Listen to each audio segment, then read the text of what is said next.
नमस्कार, कमौटी राउंडअप में आपका स्वागत है। आज बात करेंगे मौसम की, जहां पर खड़ी फसल को लेकर अब काफ़ी चिंताएं हैं। पहले हीट वेव, उसके बाद बारिश, फिर ओले और अब फिर से बहुत तेज़ बारिश जो 24 मार्च तक यहां पर जारी रह सकती है। कितना असर है उसका बताएंगे आपको। साथ ही बात करेंगे कच्चे तेल की, जहां पर पिछले हफ्ते की 12% की गिरावट के बाद नमी आज भी यहां पर जारी है। ऑफकोर्स अपने लोज से यहां पर ये कुछ सुधरता हुआ ज़रूर नजर आया है, लेकिन करंट लेवल्स पे क्या स्ट्रैटेजी हो बताएंगे आपको। साथ ही बात करेंगे सोने चांदी की, जहां पर कल बहुत ज़्यादा तेज़ी और सोने में ऑल टाइम हाइज बनने के बाद कुछ मुनाफा वसूली लौटी है। यहाँ पर क्या निवेश के सही मौके हैं, इस पर भी करेंगे चर्चा। हमारे साथ हैं IIFL सिक्योरिटीज़ के अनुज गुप्ता, कॉमट्रेंड्स रिसर्च के टी ज्ञानशेखर, IMD से सीनियर साइंटिस्ट RK जनमनी जुड़ेंगे हमारे साथ। लेकिन सबसे पहले रुख करते हैं हमारे सहयोगियों की तरफ, जहां पर हमारे साथ राजस्थान से दीपक हैं, भोपाल से मध्य प्रदेश से वासु हैं और गाजियाबाद उत्तर प्रदेश से अमित जुड़ रहे हैं। इन सभी से जानने की कोशिश करते हैं कि जो रीसेंट बारिश हुई है उसका कितना असर और किस तरह का डैमेज हम यहाँ पर फिलहाल बनता हुआ देख रहे हैं। सबसे पहले हमारे साथ यहाँ पर दीपक हैं। दीपक नमस्कार, क्या कुछ डिटेल्स हैं, क्या कुछ देख रहे हैं हम फिलहाल बाजार में?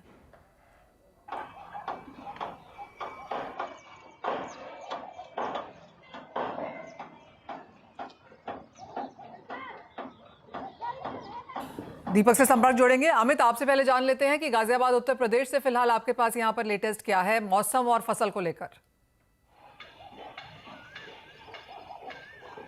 मनीषा, आपको बताना चाहूंगा, बीते 3 दिन से लगातार यहाँ बारिश हो रही है। जहां तपती गर्मी से लोगों को राहत मिली है, वहीं इसका बड़ा खामियाजा किसानों को भुगतना पड़ा है। एक खेत में फिलहाल मैं खड़ा हूं और आप देख सकती हैं, जहां तक भी आपकी नजर जाएगी वहां तक ये गेहूं की जो फसल है वो बर्बाद हो चुकी है, लेट चुकी है। इसे कहते हैं चमचमाता हुआ जो सोने का दाना कहा जाता है, जब इसको बाल कहते हैं, जो गेहूं के ऊपर आता है, वो बाल यहाँ चमचमा चुका था। लेकिन एकाएक हुई बारिश से, जो ओलावृष्टि हुई है, उसकी वजह से यहाँ पर खासा नुकसान किसानों को हुआ है। जो किसान यहाँ के हैं उनसे जानेंगे और बात करेंगे। सर, सबसे पहले आपका नाम जानना चाहूंगा। अच्छा, मेरा नाम है सर भोजराज। भोजराज, कहाँ के रहने वाले हैं आप? हम रहने वाले तो यहीं के। अच्छा, तो कितना नुकसान आपकी फसल को हुआ? मुझे बहुत नुकसान हुआ। हमने पैसे नहीं थे, हम पे कर्जा ले गए कराया हमने। अच्छा, हाँ, 10 बीघे जमीन मैंने ली पट्टे पे ली थी। मनीषा, पट्टे पे इन्होंने जमीन ली है। पट्टा मतलब लीज पे इन्होंने ये जमीन ली है और 10 बीघे इन्होंने जमीन ली थी। लेकिन जो फसल इन्होंने उगाई थी वो तमाम फसल अब बेकार हो चुकी। तकरीबन कितना प्रतिशत नुकसान है आपको अभी? अब नुकसान तो काफी है सर, अब क्या बताएं, हम क्या बता सकते हैं। सब नुकसान ही नुकसान हो गया अब तो। अच्छा, हाँ, करीब हो गया होगा 1-1.5 लाख का नुकसान तो है ही हमारा। हाँ, लगभग। क्या क्या बुआई की हुई थी आपने? हमने भिंडी भी बोई थी, गेहूँ बोए हैं और हमारी मटर थी, वो सब बेकार हो गई। आप बताइए, आप बताइए, बेमौसम जो बारिश हुई है, हालांकि जो गर्मी है उससे तो राहत मिली है, लेकिन जो काश्तकार है, जिसे धरती पुत्र भी कहा जाता है, किसान इससे ज्यादा परेशान हुए हैं। बारिश तो बहुत हुई है, 3 दिन हो गए होते होते। अब ओरे भी पड़े हैं। हाँ जी, नुकसान बहुत। ऑल राइट, तो जैसे वो बता रहे हैं कि किसानों ने यहाँ पर पट्टे पर ज़मीन ली है और जैसे अमित हमें समझा रहे थे कि लीज पर लिया है, वो एक खर्चा है, दूसरा खर्चा है उनकी इनपुट कॉस्ट का, और उसके बाद जिस तरह के खेत हमें वहाँ पर अमित ने दिखाए, क्लियरली बहुत बड़ा नुकसान वहाँ पर आता हुआ। अमित हमारे साथ फिर से यहाँ पर जुड़ेंगे, जानने की कोशिश करेंगे कि यहाँ पर state governments as of now इसके लिए क्या कर रही हैं। लेकिन इन द मीनवाइल हमारे साथ भोपाल मध्य प्रदेश से वासु भी हैं। वासु नमस्कार। उत्तर प्रदेश की तो स्थिति यहाँ पर बहुत बेहतर नहीं है, लेकिन मध्य प्रदेश के भी हमने पिक्चर्स आते हुए देखे थे। जिस तरह के ओले वहां पर पड़े हैं, फसल को लेकर क्या नुकसान है?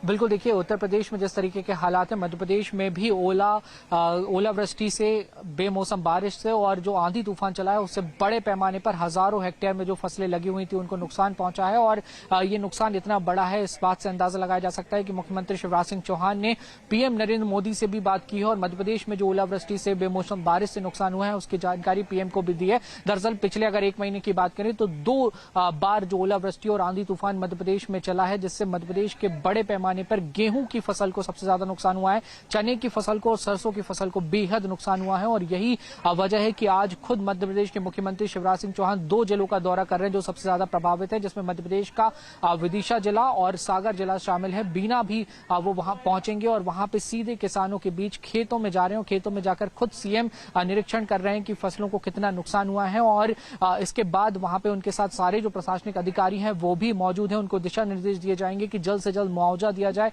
राहत राशि दी जाए, क्योंकि किसानों पर दोहरी मार पड़ी है। दो राउंड में कहा जा सकता है कि मध्य प्रदेश में ओलावृष्टि, तेज आंधी तूफान और बारिश हुई है और इस बेमौसम बारिश की मार से किसान काफी ज्यादा प्रभावित हुए हैं। हालांकि सरकार ने आश्वस्त किया है कि किसानों को किसी भी तरह से कोई चिंता करने की जरूरत नहीं है, सरकार उनके साथ खड़ी हुई है, उनको उचित मुआवजा जो है वो दिया जाएगा और जो फसल बीमा होता है उसके क्लेम्स को भी सेटल किया जाएगा, ताकि किसान जो है इस आपदा से उबर सकें और अपनी अगली फसल की तैयारी जो है वो सही समय पे कर सके। मध्य प्रदेश बम्पर उत्पादन होता है यहाँ पे गेहूं का। कृषि कर्मण अवार्ड भी मध्य प्रदेश को लगातार मिल रहा है देश में और इसके पीछे की कहीं ना कहीं वजह ये है कि किसानों को हर संभव मदद जो है वो सरकार की ओर से मुहैया कराई जाती है। तो हम उम्मीद भी कर रहे हैं कि इस आपदा में भी सरकार जो है वो जल्द से जल्द राहत जो है वो उपलब्ध कराएगी और मध्य प्रदेश का जो पंचायत विभाग है, कृषि विभाग है और जो राजस्व विभाग का अमला है, इन तीनों विभागों को बिल्कुल। इनफैक्ट जो नुकसान हुआ है किसानों को वो सिर्फ भोपाल या गाजियाबाद या उत्तर प्रदेश में नहीं हुआ है, बाकी राज्यों की भी हालत चिंताजनक है किसानों के पर्सपेक्टिव से। भरतपुर राजस्थान चलते हैं, हमारे साथ दीपक पुरी हैं। दीपक, आप बताइए, अगर राजस्थान की बात करें तो गेहूं हो या सरसों हो, ये बड़ी फसलें हैं, किन किन फसलों को नुकसान हुआ है, वहां क्या स्थिति मौसम की और किन किन फसलों को नुकसान?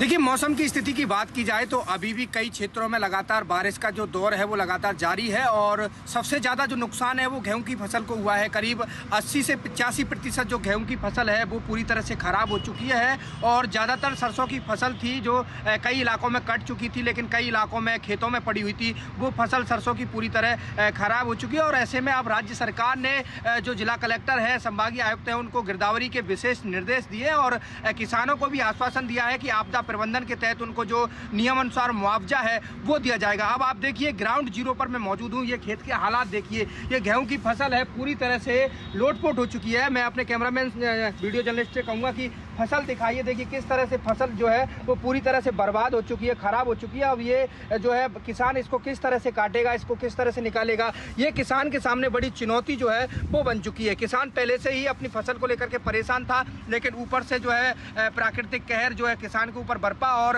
अतिवृष्टि के साथ साथ जो बेमौसम बारिश थी उसके साथ कई जगह ओलावृष्टि हुई और उसके बाद जो फसल है वो खराब देखने को मिली। और भरतपुर ही नहीं बल्कि पूरे राजस्थान में 70% क्षेत्र जो है ऐसा है जहां पर अतिवृष्टि के साथ ओलावृष्टि हुई है, वहां पर जो फसल है वो खराब हुई है। चाहे वो जयपुर संभाग की बात हो, चाहे कोटा संभाग की बात हो, चाहे बीकानेर की बात हो और भरतपुर की बात हो तो भरतपुर में भरतपुर है, करौली है, धौलपुर, ये जो इलाका है जहाँ पर सबसे ज़्यादा फसल खराब हुई है। धौलपुर का भी काफ़ी इलाका ऐसा है जहाँ पर राजाखेड़ा क्षेत्र है, जहाँ पर जो फसल है वो पूरी तरह से बरसात हुई और उसके कारण खराब हो चुकी है। ज़्यादातर इलाकों में किसान ने अब सरकार से गुहार लगाई है कि उन्हें उचित मुआवजा जो है वो दिया जाए, क्योंकि इसमें देखिए मुआवजा जो है उसमें गिरदावरी में भी बड़ा इफेक्ट जो आता है वो एक इफेक्ट ये है कि कृषि विभाग पूरे जो क्षेत्र है उसकी मॉनिटरिंग करता है, लेकिन गिरदावरी जो है वो राजस्व विभाग द्वारा कराई जाती है। तो ऐसे में कहीं ना कहीं ये कम्युनिकेशन जो गैप है अधिकारियों का ये भी रहता है, तो उसको लेकर की भी राज्य सरकार गंभीर नजर आ रही है और संयुक्त रूप से जो टीम है उसको गठन किया गया है, जिसमें कृषि विभाग के अधिकारी भी मौजूद हैं और राजस्व विभाग के अधिकारी भी मौजूद हैं। वो पूरी गिरदावरी करेंगे और उसके बाद जो रिपोर्ट है वो राज्य सरकार को सौंपी जाएगी और आपदा प्रबंधन के तहत जो मुआवजा दिया जाता है वो किसानों को उपलब्ध कराया जाएगा। ये जो है सरकार ने भरोसा दिलाया है। लगातार अधिकारी जो है वो किसानों से बातचीत कर रहे हैं, गाँव में पहुँच करके जो फसल खराब हुई है उसका मौका मुआयना कर रहे हैं और लगातार जो पटवारी हैं, ग्राम सचिव हैं, उनके द्वारा जो गिरदावरी रिपोर्ट है वो उसको तुरंत जो है भिजवाने के जो निर्देश हैं वो दिए गए। जिला स्तर पर पूरी जो कार्रवाई है उसकी वो मॉनिटरिंग की जा रही है। जिला कलेक्टर खुद मॉनिटरिंग, जो सभी जिला कलेक्टर है वो जैसे दीपक, जैसे आप हमें बता रहे हैं कि नुकसान काफी ज्यादा है, वो पिक्चर्स आप सभी की हमने आते हुए देखी हैं जो लाइव आप अपने अपने एरिया से हमें दे रहे हैं। अमित, ये सवाल आपसे भी है क्योंकि आपने भी किसानों से यहाँ पर बात की है, फसल यहाँ पर खराब है और जैसे दीपक और वासु ने हमें बताया कि असेइंग हो रही है, बातचीत की जा रही है, जिला अधिकारियों से बात हो रही है, सरकार की तरफ से क्या मुआवजा आएगा उस पर भी बातचीत की जा रही है, तो क्या कुछ है यूपी में जो हम यहाँ पर एक्सपेक्ट कर सकते हैं? देखिए मुख्यमंत्री योगी आदित्यनाथ ने साफ तौर पे इस बात को कहा है कि जो ये आपदा आई है, जो किसानों के ऊपर जो आपदा आई है, इस आपदा की घड़ी में धरती पुत्र यानी किसान के लिए जितनी भरसक मदद की जा सकती है किया जाए। जिसके आकलन के लिए कमेटी गठित की गई है। उस कमेटी को जो देखेंगे वो जिलाधिकारी देखेंगे, जिसके बाद उनके अंडर में जो कृषि अधिकारी होंगे वो होंगे। और जो यहाँ के किसान हैं, मैं आपको बताना चाहूंगा, वेस्टर्न यूपी की ये पूरी बेल्ट कहलाती है मनीषा। तो इस बेल्ट में सबसे ज्यादा जो ईख जिसे गन्ना कहा जाता है, गन्ने की खेती सबसे ज्यादा होती है। तो ऐसे में मील भी यहाँ बहुत ज्यादा है। तो इस तमाम चीजों को देखते हुए यूपी में भी इस बात को लेकर आश्वस्त करने की बात की गई है। जिलाधिकारी को ये आदेश दिए गए हैं कि वो एक टीम गठित करें। उस टीम के द्वारा इस बात का आकलन किया जाए कि किस किसान को कितना नुकसान हुआ है। खासकर अगर मैं बात करूं दिल्ली एनसीआर की, तो यहाँ बेहद ही महंगी जमीन है, जिसके चलते जो बाहर के किसान है वो यहाँ आते हैं और पट्टे पर यहाँ पर खेती बाड़ी करते हैं। और ऐसे में जब उनको ये नुकसान होता है तो बड़ा ही नुकसान उनको देखने को मिलता है। तो तमाम ऐसी चीजें की जाएंगी और इन सभी चीजों का आकलन करने के बाद ये तय किया जाएगा कि किसान को कितना नुकसान हुआ है और उसकी भरपाई के लिए क्या कुछ सहायता सरकार द्वारा या जिला प्रशासन द्वारा की जा सकती है। मनीषा, एब्सोल्युटली। दीपक, आपका, वासु और नमित, बहुत ही शुक्रिया आज हमारे साथ वो ऑन ग्राउंड की पिक्चर क्लियर करने के लिए। तो काफी जो फसल है उसकी हालत खराब है, लेकिन एज ऑफ नाउ सिर्फ असेंग यहाँ पर हो रही है। पूरी रिपोर्ट नहीं है कि कितना नुकसान है। सरकार ऑफ कोर्स उसका जो मुआवजा है वो उसके बाद ही देगी। बहुत शुक्रिया आप सभी का साथ जुड़ने के लिए। अनुज, आपसे जानना चाहेंगे, जिस तरह की स्थिति यहाँ पर बनती हुई नजर आ रही है और माना यह जा रहा है कि 24 तक अभी बारिश और ओले बरकरार रह सकते हैं काफी सारी स्टेट्स में, किन फसलों पर आपकी नजर रहेगी? Manisha ji, good morning. देखिए, डेफिनेटली गेहूं की फसल तो है, क्योंकि इस टाइम गेहूं की फसल खड़ी हुई है। साथ में अगर देखें तो कहीं ना कहीं जो चने की फसल है या फिर सरसों की फसल है, जो अभी भी कुछ खेतों में खड़ी हुई है, तो उससे काफी नुकसान होता हुआ दिख रहा है। क्योंकि जिस तरीके से उत्तरी भारत में हमने इवन अगर हम पूरे भारत की बात करें तो सभी जगह काफी ओलावृष्टि और बारिश देखने को मिली है। तो मुझे लग रहा है कि यहाँ पर गेहूं, चना और सरसों, 3 क्रॉप जो है जो इस टाइम जनरली मंडियों को हिट करती है। और अगर देखें तो मंडियों के अंदर भी क्रॉप आनी स्टार्ट हुई है, तो उसको भी संभालना बड़ा मुश्किल हो गया है। क्योंकि हम कल देख रहे थे कि हरियाणा की काफी मंडियों में बहुत तेज बारिश थी, तो वहां पर जो किसान थे या फिर जो आढ़ती थे, उनको काफी परेशानी हुई गेहूं की फसल को संभालने के लिए। तो इस टाइम पे तीनों फसल जो है वो काफी, मुझे लग रहा है कि हिट ले सकती हैं। ठीक, ज्ञान शेखर भी हमारे साथ मौजूद है। ज्ञान शेखर, आपने हमारे रिपोर्टर्स को भी सुना, कुछ रीजन्स में तो 85% तक भी फसलों को नुकसान है। अब गेहूं हो, सरसों हो, दालें हो या फिर सब्जियां ही क्यों ना हो, आपकी राय क्या है, स्पेशली प्राइस पर्सपेक्टिव से और अवेलेबिलिटी पर्सपेक्टिव से? देखिए, this is very clear case of unseasonal rains because of weather phenomenon. ये तो बहुत सरप्राइजिंग है टाइम पे ऐसा weather, and this is only going to continue because we have really messed up with the weather globally. तो ये तो हर साल होने वाला है. It is not an aberration anymore. And at this point in time, if I look at the agri complex, most agri commodities have started bouncing back from the recent lows. Specifically जीरा, क्योंकि वहाँ पे already एक uptrend था, and then we saw a good correction because of arrivals. अभी तो वापस तेजी आने का चांसेस ज्यादा हो गए, and my feeling is it should be testing 35,000 or 37,000 on the higher side. With all these weather problems, I think we should be nearing that. So any dips from here is an opportunity to buy in Jeera specifically for targets close to 37,000. जी, चलिए, तो agree commodities पर ये सलाह आपको मिली है। साथ ही स्थिति at least 24 मार्च तक तो थोड़ी सी चिंताजनक बनी हुई है। ये आईएमडी ने कहा है कि 24 मार्च तक तो अभी भी जो हेल स्टॉर्म्स है, थंडर स्टॉर्म्स है या फिर रेनफॉल है वो होती रहेगी। उसके बाद थोड़ा सा रिलीफ एक्सपेक्ट कर सकते हैं। चलिए, रुकने इसी के साथ एक ब्रेक के लिए, ब्रेक के उस पर फोकस करेंगे स्ट्रैटेजीज पर, फिर वापस आते हैं। हमारे साथ अब आईएमडी के मिस्टर आर.के. जनमनी जुड़ चुके हैं। मिस्टर जनमनी, बहुत शुक्रिया आपके समय के लिए। और काफ़ी चिंताएं यहाँ पर अब देश भर में है, फसल को लेकर, क्रॉप्स को लेकर, इन्फ्लेशन को लेकर, और जिस तरह का मौसम है, कैसे देखते हैं आप मार्च का महीना और क्या एक्सपेक्टेशन है बाकी बचे हुए महीने के लिए? नहीं, देखिए, अभी जो एक्टिविटी जो लास्ट ऑलमोस्ट 1 वीक जो हमारा जो चाहे मध्य प्रदेश हो, चाहे विदर्भ, छत्तीसगढ़, उड़ीसा, तेलंगाना, इंटीरियर महाराष्ट्र, ये जगह में सबसे ज़्यादा एक्टिविटी रहा पिछले ऑलमोस्ट 14 से 20। अभी तो बहुत कम हो गया, अभी तो एक्टिविटी ऑलमोस्ट ना के बराबर है। जैसे अगर तेलंगाना का बात करें या विदर्भ या हमारा जो महाराष्ट्र है जो पहले बहुत अफेक्ट हुआ था, और अभी उत्तर भारत का काल में सबसे ज़्यादा एक्टिविटी हुआ, चाहे मतलब पंजाब, हरियाणा, राजस्थान, उत्तर प्रदेश। हेवी रेनफॉल भी आया है उत्तर प्रदेश से और हिमाचल प्रदेश से, उत्तराखंड, बहुत जगह में कल बारिश हुआ। और उसके साथ साथ जो हमारा हेलस्टॉर्म एक्टिविटी भी बहुत ज़्यादा रहा, ये एरिया में, और कहीं कहीं स्ट्रांग विंड भी रहा। कल नॉर्थ वेस्ट इंडिया ज़्यादा प्रभावित हुआ है। और अगर बात करें फोरकास्ट का, अभी तक कम होगा, सारा भारत में कम हो जाएगा, except north east India and Uttarakhand, Himachal Pradesh थोड़ा बहुत रहेगा, एंड उत्तर प्रदेश, बिहार, झारखंड ये रहेगा नेक्स्ट 24 आवर। लेकिन महाराष्ट्र और विदर्भ एंड दक्षिण उड़ीसा, आंध्र प्रदेश, तेलंगाना कम रहेगा, तमिलनाडु। बट ये है कि नया स्पेल एक होगा, नया WD आएगा 23 तारीख ऑनवर्ड, तो 24, 25 और 23 नाइट ऑनवर्ड फिर ओले गिर सकता है। जैसे मेनली हमारा उत्तराखंड और हिमाचल है, और उसके साथ साथ जो मध्य प्रदेश का इलाका है, विदर्भ का इलाका है, ये हम लोग 23 नाइट से 25 तक वार्निंग दे रहे हैं। तो इसीलिए उसका भी इम्पैक्ट रहेगा। तो इसलिए हम टाइम टू टाइम जैसे ऑरेंज कलर और देन शॉर्ट ड्यूरेशन का भी देते हैं। तो मेन हमारा टारगेट है कि जो लाइटनिंग होता है या जो हेलस्टॉर्म होता है जिसमें जान मान का ज़्यादा नुकसान होता है, पर्टिकुलरली जो रहते हैं हमारा जो चाहे गाय और डिफरेंट जो घर में रखते हैं हम लोग, तो उसको ठीक सेफ जगह में रखने के लिए और बहुत सारा हम इनिशियल एक्टिविटी का लिया है। और एग्रीकल्चर का इम्पैक्ट रहता है इसमें, क्योंकि जैसे ये हार्वेस्टिंग पीरियड है, तो बहुत सारा मतलब जिम्मेदारी है हमारा किसान भाई के साथ कि ये जो वेट स्पेल है, हम लोग को तो लग रहा है काफ़ी मतलब एक्टिविटी ज़्यादा है। या इनफैक्ट आर के जर्मन जी, हमने अभी अपने रिपोर्टर से भी बातचीत की। आप जो एग्रीकल्चर इम्पैक्ट की बात कर रहे हैं, कुछ रीजन्स में तो 80-85% ऑलरेडी फसलों को नुकसान पहुंचा है। और जैसे आपने कहा कि अगले 5-6 दिन और ऐसे रहेंगे जहां पर हम बारिश, ओले, हेलस्टॉर्म ये सब देख सकते हैं। तो फिर एग्रीकल्चर पर्सपेक्टिव से क्या मान के चलें कि और नुकसान हो सकता है फसलों को? नहीं, देखिए हार्वेस्टिंग पीरियड है वो तो नॉट रूल्ड आउट है, इसलिए तो हम लोग ये सब ऐड कर रहे हैं, क्योंकि जहाँ अगर फसलें मतलब ले सकते हैं, ऐसा कुछ परफेक्ट टाइम सोचते हैं, तो अभी जो 2 दिन गैप रहेगा, जैसे मैंने बताया कि अभी 2 से 3 दिन तक गैप रहेगा, चाहे सेंट्रल इंडिया हो, जैसे महाराष्ट्र में गुजरात है और पार्टली मध्य प्रदेश में भी इतना नहीं होगा नेक्स्ट 2 डेज। तो जो नया स्पेल शुरू हो रहा है वो 23 तारीख ऑनवर्ड शुरू हो रहा है।